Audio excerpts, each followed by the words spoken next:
Bien, no sé si Eh, Podemos otra. iniciar ya, ¿verdad? Hola, hola a todos los presentes. Buenas tardes. Vamos a iniciar con la ponencia, ¿verdad?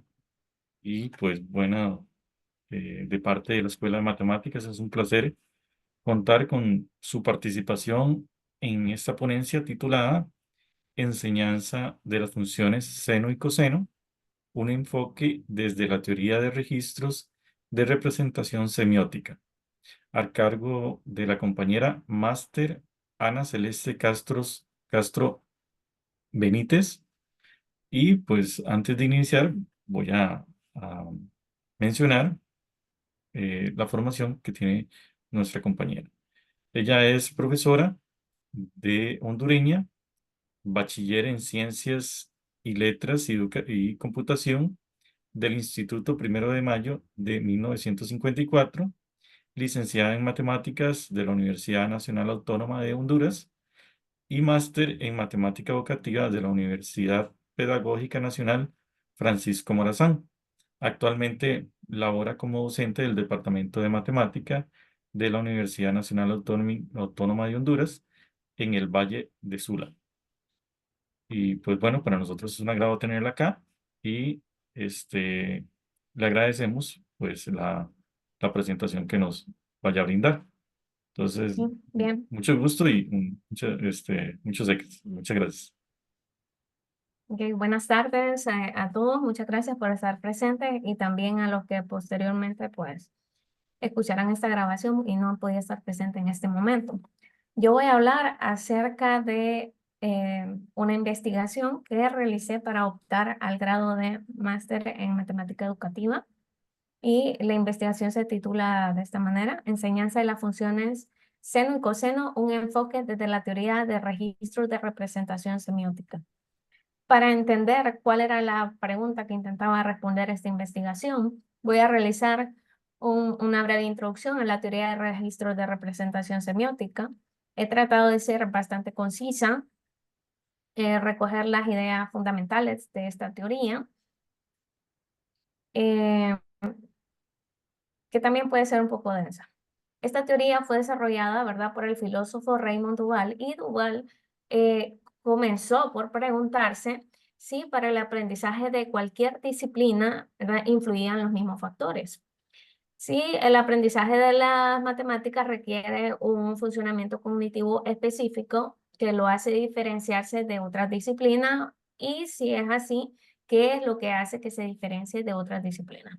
Bueno, a esta pregunta Duval respondió que sí, que las matemáticas son distintas a las otras ciencias, dado que a las matemáticas eh, en las matemáticas las ideas se expresan por medio de símbolos, la matemática se produce por medio de símbolos y accedemos al conocimiento matemático a través de los símbolos. Y todo se vuelve muy abstracto, a diferencia de otras ciencias en las cuales se puede experimentar por medio de instrumentos, recolectar información eh, y producir conocimiento de forma distinta. Entonces, las matemáticas, de acuerdo con la teoría de Dual, se da estrictamente en registros de representación. Y nos preguntamos entonces, ¿qué es una representación? ¿Qué es un registro de representación? Bueno, Jambier, que también estudió las representaciones, nos dice que una representación puede ser considerada como una combinación de tres componentes: los símbolos escritos, que es la forma externa de la representación; los objetos reales; y las imágenes mentales, que es una representación interna que tiene un objeto de cualquier índole, matemático o en cualquier otra ciencia. En el caso específico de las matemáticas, las representaciones pueden ser números, símbolos, tablas, figuras, fórmulas, etc. En esta investigación se trata específicamente de las funciones trigonométricas, así que estamos interesados especialmente en los registros de representación de las mismas, dado que cada objeto matemático tiene diferentes registros de representación. Esto depende tanto del objeto matemático como de los sistemas disponibles para poder representar este objeto. En el caso de las funciones, pues Jambier definió que 4 registros importantes, y bueno, en los cuales nosotros nos vamos a enfocar en esta investigación, son el verbal, el algebraico, el tabular y el gráfico. El verbal, ¿verdad?, nos da una descripción acerca de las características de nuestra función. El tabular, en este se representan varios pares ordenados que cumplen con la relación, con la fórmula que se establece para la función. El registro algebraico es propiamente la fórmula que establece la relación de la función. Y en el registro gráfico, si estamos hablando de funciones en una variable, como lo haremos en esta investigación, pues estaremos hablando de la representación gráfica de esta función en el plano XY. Entonces, entre estas transformaciones pueden, en estas representaciones pueden ocurrir transformaciones. Duval define 2 transformaciones, está el tratamiento y está la conversión. En el tratamiento, pues nos movemos de un registro algebraico al mismo tipo de registro algebraico, como lo vemos en este ejemplo en el cual se ha realizado un despeje para la variable y. Comenzamos con un registro algebraico y terminamos con un registro algebraico. Por lo tanto, se ha hecho una transformación en la cual no se ha hecho un cambio de registro. En el caso de las conversiones, pues podemos comenzar con un tipo de registro y terminamos con otro tipo de registro. O sea, cambiamos la representación del objeto de registro algebraico. Estas transformaciones se llaman conversiones. Y según Duval, estas son las más determinantes en el aprendizaje que pueda tener una persona acerca de las matemáticas. Pues de acuerdo con este mismo, ¿verdad?, la falta de habilidad para convertir coherentemente de un registro de representación a otro limita de manera considerable la capacidad de un estudiante para usar el conocimiento adquirido, lo mismo que su capacidad de adquirir nuevo conocimiento en matemáticas. Y esto conduce muy rápidamente a un límite en el progreso de la comprensión y el aprendizaje para muchos estudiantes. Posteriormente vamos a profundizar un poquito acerca de esta afirmación que realiza Duval.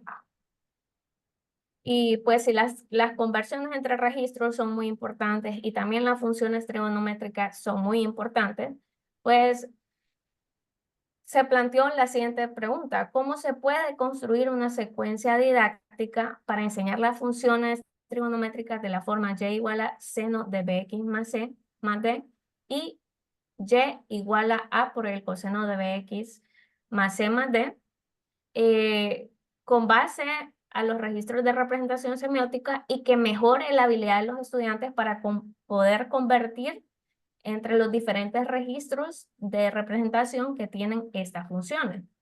Entonces, para poder responder a esta pregunta, nos planteamos, me planteé 2 preguntas más simples. ¿Cuáles son las características propias de este tipo de funciones que deben considerarse para enseñarlas con base a la teoría de los registros de representación semiótica?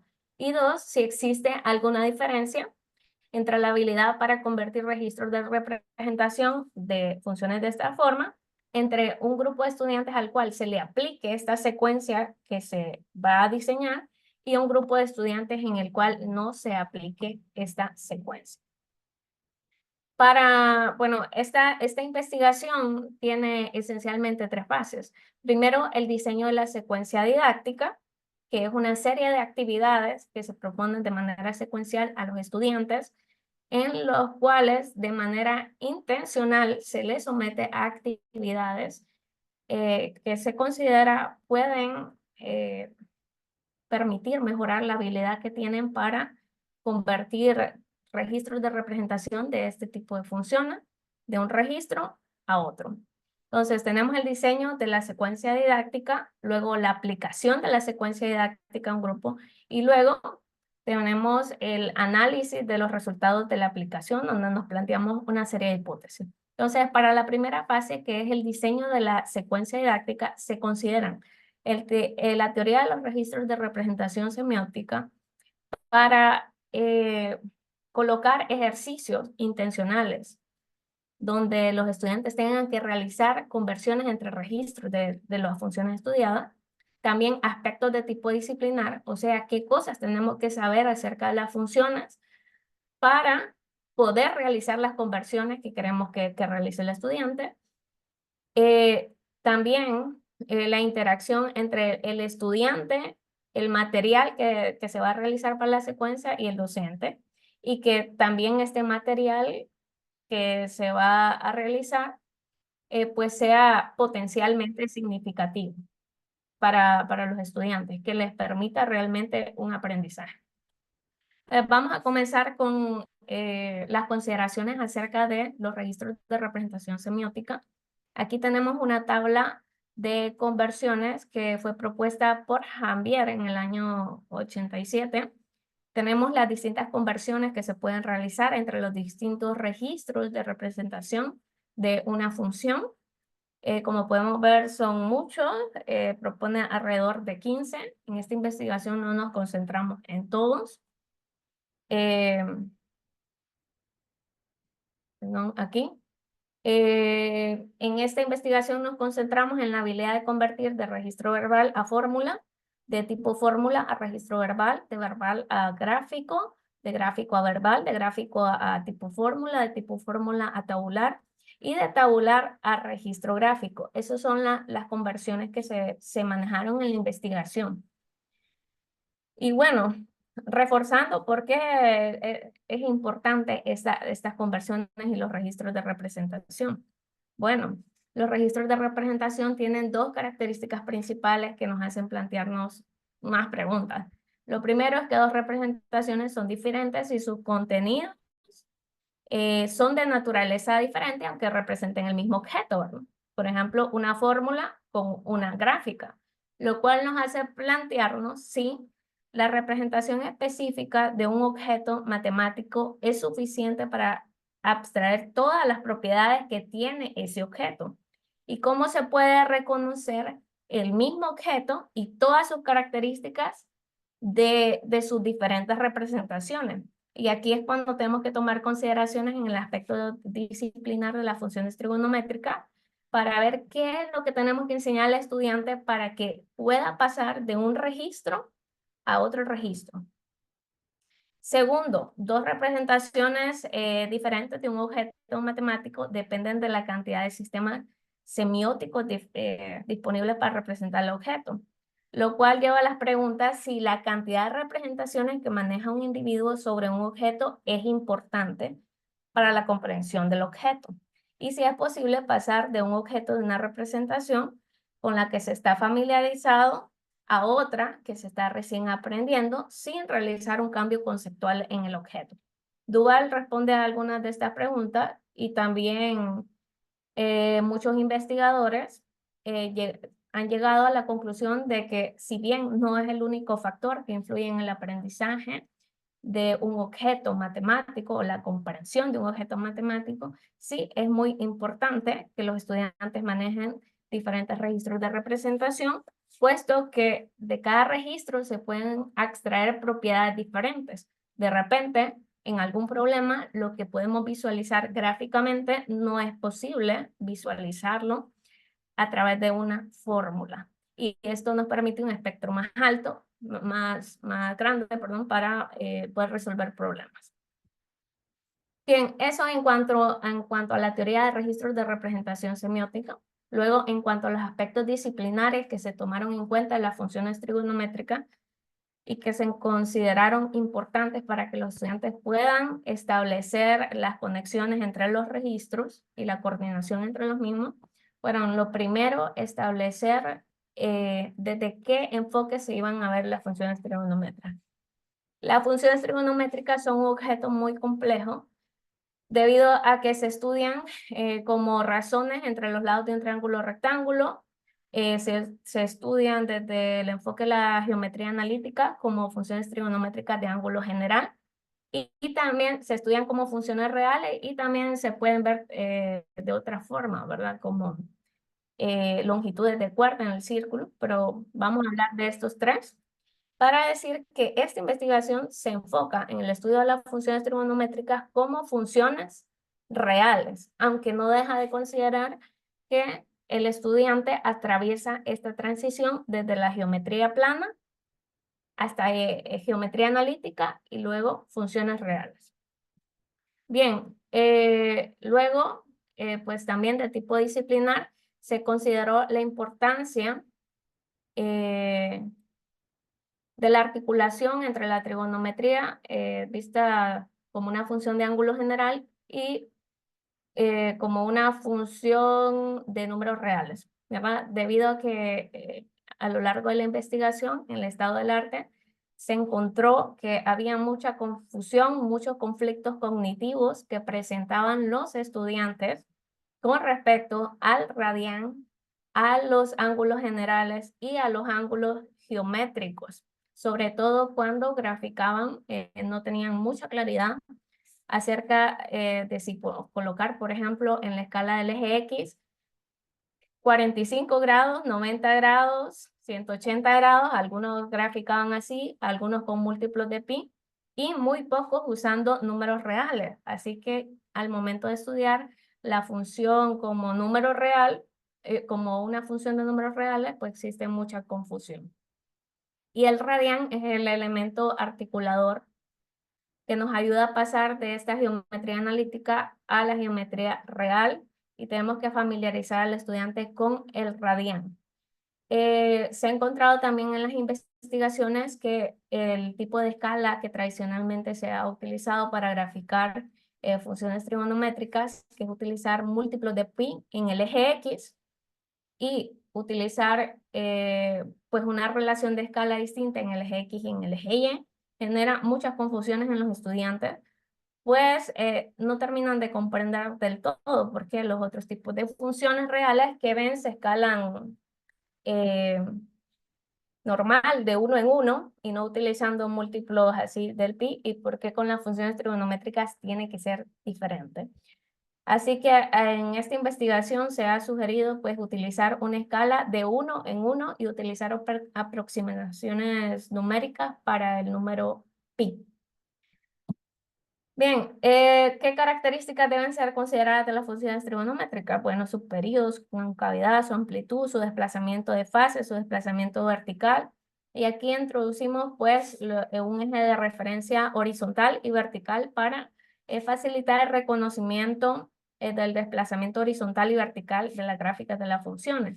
Aquí podemos visualizar una imagen en la cual se hace el trazado del eje de referencia horizontal y vertical.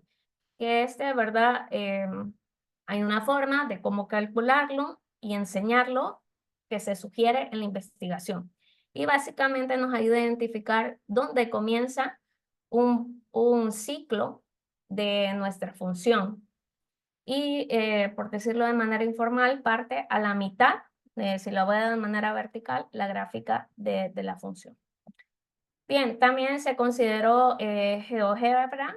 Hay una parte de la secuencia didáctica en la cual se ve la variación de parámetros en GeoGebra, y los estudiantes pueden visualizar al mismo tiempo distintas representaciones de la función. La tabular, la algebraica y la representación gráfica, y al mismo tiempo con los deslizadores pueden visualizar los cambios en los parámetros.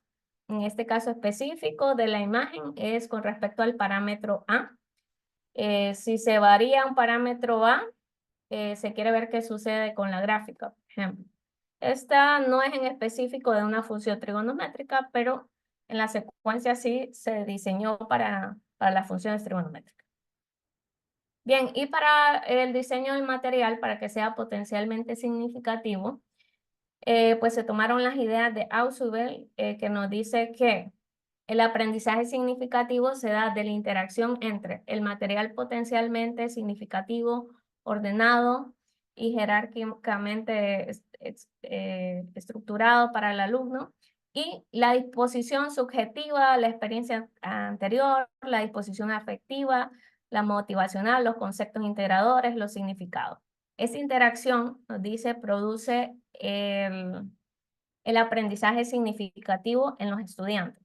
¿Pero qué es un material potencialmente significativo? Bueno, para desarrollar un material potencialmente significativo, con base en la teoría de Ausubel, se sugiere concentrarse en los conocimientos previos, establecer relaciones no arbitrarias y sustanciales, ¿verdad? Con la estructura cognitiva que tiene el estudiante, presentarle ideas relevantes y que él pueda relacionar con los conocimientos que ya posee. Basar la organización interna del material en principios de diferenciación progresiva y reconciliación integradora. Ir de lo general a lo específico. Que la organización sea secuencial, lo más organizado posible. Asegurarnos de la consolidación de los conceptos a medida se avanza en el material y utilizar diagramas, mapas u otros organizadores de contenido que muestren en primer lugar las ideas más generales y luego las más específicas. Bien, acabamos de hablar acerca del material didáctico, ¿verdad? Hablamos ya de la teoría de la representación semiótica, hablamos ya de los aspectos disciplinares que se tomaron en cuenta y acabamos de hablar pues del material didáctico. Ahora vamos a hablar finalmente de la interacción entre el docente, el alumno y el material. Dado que en esta secuencia se hace un material, una secuencia de guías para que siga el estudiante. Estas guías son aplicadas por un docente en el salón de clase, lo que genera pues interacciones entre estos tres elementos, docente, alumno y material.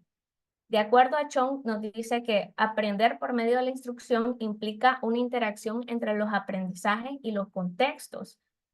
Por ejemplo, la secuencia del material afecta a las organizaciones cognitivas y el desarrollo de estructuras de los alumnos. Y a su vez, la manera en que estas estructuras se desarrollan afecta el quehacer de los profesores.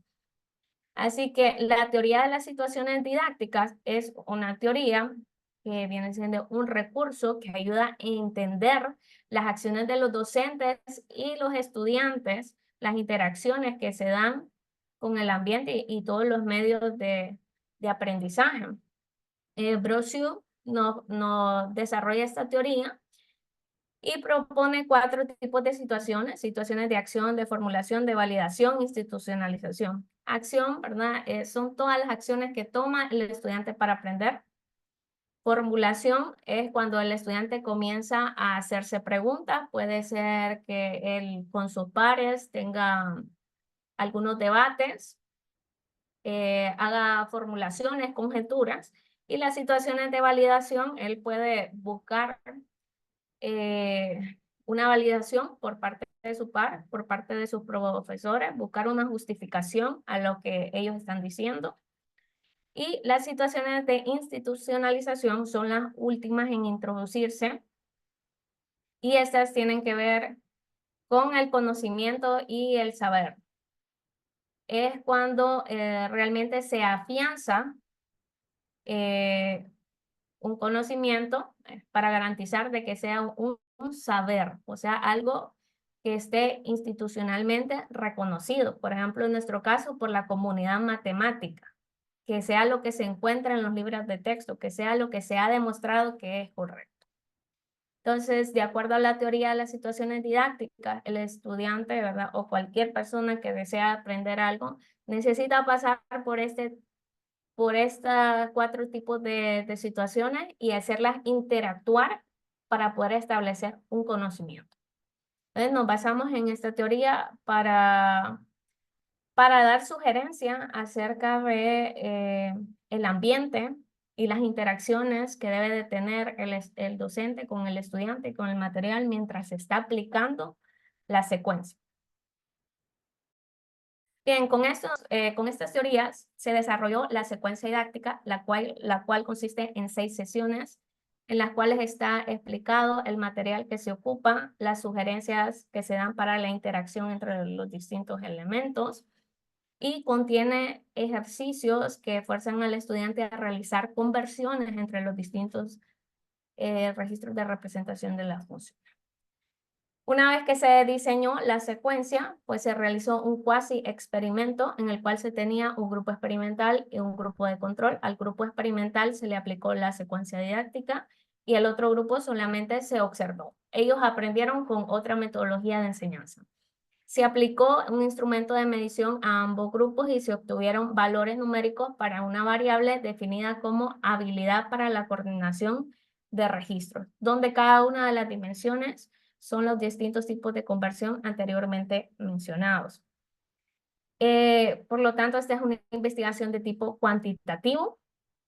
Una vez que se obtuvieron pues, los valores numéricos para la variable dependiente habilidad para la coordinación de registro, se realizaron pruebas de hipótesis relacionadas con la habilidad de coordinación de registro, tanto del grupo de control como del grupo experimental, luego de ser sometidos cada uno a un proceso de enseñanza. Uno de los grupos a la secuencia didáctica que se diseñó y el otro pues a una secuencia didáctica propuesta por el docente que les impartía en ese momento. Luego se analizaron los resultados obtenidos. Sobre los resultados obtenidos, pues aquí estoy tratando de concluir un poco, pues obvio hay muchos gráficos, muchos porcentajes, etcétera, pero luego del análisis pues se llegó a estas conclusiones.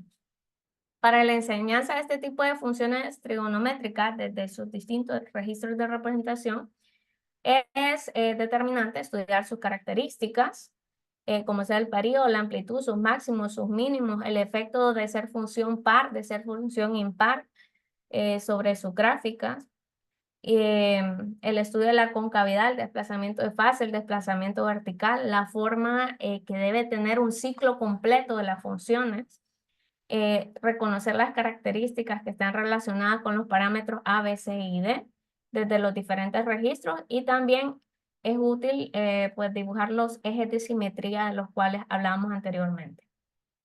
En una secuencia didáctica del tipo que se planteó acá, el estudiante debe de realizar actividades que enlacen las funciones con sus características y a la vez con la variación de parámetros de A, B, C y D en sus diferentes registros de representación. Y también debe realizar actividades de conversión entre los registros. Las pruebas de hipótesis que se realizaron permitieron concluir que los estudiantes del grupo experimental, o sea, a los que se les aplicó la secuencia diseñada, mostraron desarrollar una mayor habilidad para la coordinación entre los registros de representación de este tipo de funciones que el grupo de control.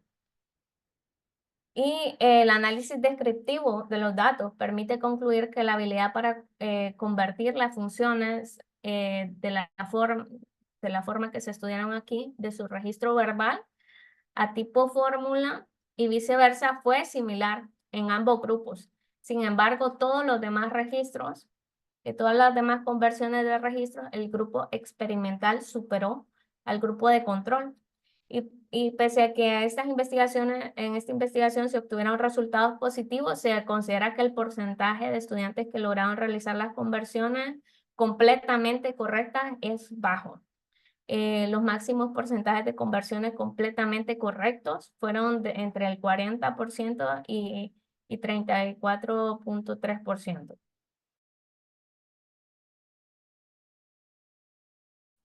Las recomendaciones también vienen aquí unas ideas de investigaciones o cierta continuidad que se le puede dar a este tema, cosas que se hubiera gustado hacer y no se hicieron porque de repente no se visualizaron en ese momento.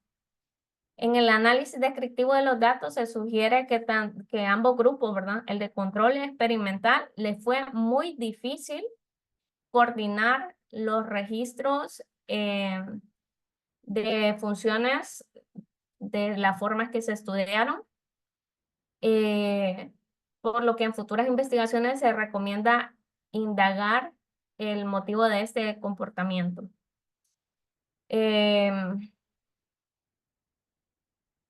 O sea, les costó más coordinar los registros de funciones seno que los de la forma coseno. En el desarrollo de la secuencia didáctica fue evidente la controversia y el conflicto cognitivo que causó en los estudiantes el hecho de graficar las funciones trigonométricas en un plano cartesiano con el eje X y Y en relación 1 a 1 y ambos graduados de 1 en 1 en lugar de graduar con múltiplos del pi.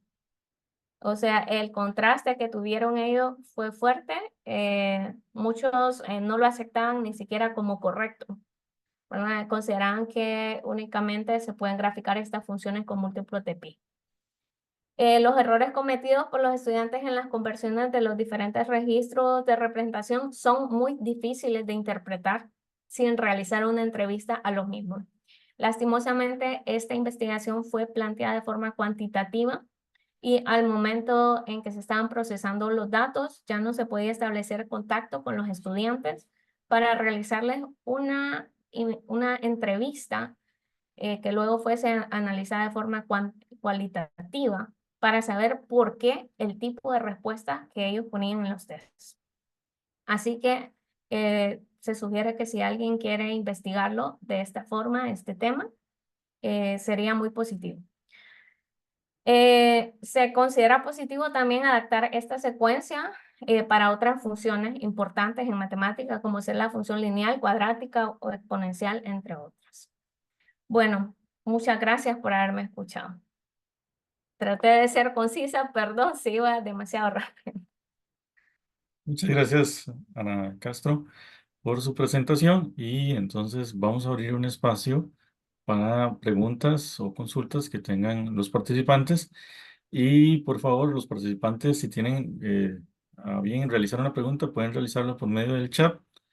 No tenemos tiempo para contestar tal vez todas si surjan muchas preguntas, pero entonces yo escogeré un par para realizárselas a la compañera ponente. Entonces abrimos el espacio. Si alguien tuviera alguna pregunta, lo puede hacer por medio del chat en este momento.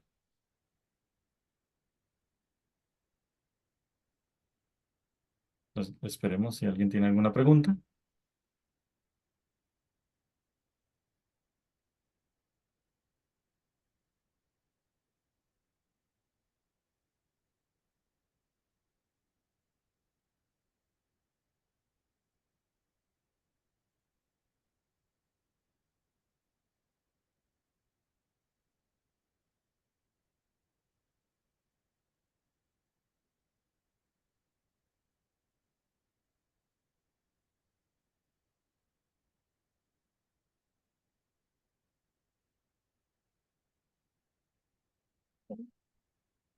Bueno, todavía no ha llegado ninguna pregunta.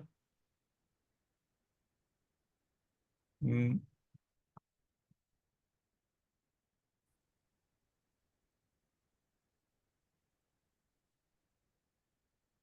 Bueno, sin embargo, yo sí tengo una pregunta, ¿verdad? Ok. Voy a hacerla en este momento y mi consulta sería, ¿cuál de las representaciones se les dificultó más a los estudiantes de transformar? Los desplazamientos de fase, porque estos dependen de dos parámetros de la función. O sea que ellos deben de manejar bien este tema. Sí, los desplazamientos de fase fueron los que más les costaron a ellos. Esa fue, y de las conversiones, bueno, la conversión que más les costó, creo que de gráfico a fórmula. De gráfico a fórmula, porque ahí está implícito la parte de la visualización, ¿no? Deben de manejar, coordinar bien cómo están relacionados todos los parámetros A, B, C y D con las características de la función para poderlo pasar de gráfico a fórmula. Fórmula. Ok, muchas gracias.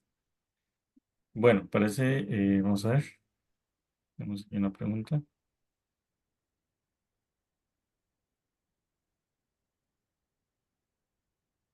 Dice el compañero,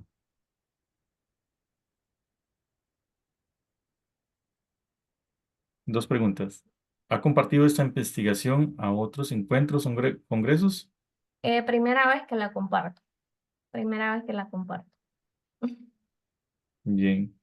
Bueno, dice que sí lo ha hecho, pero en este caso no. Entonces, hay otras personas que estarán trabajando con estos temas similares.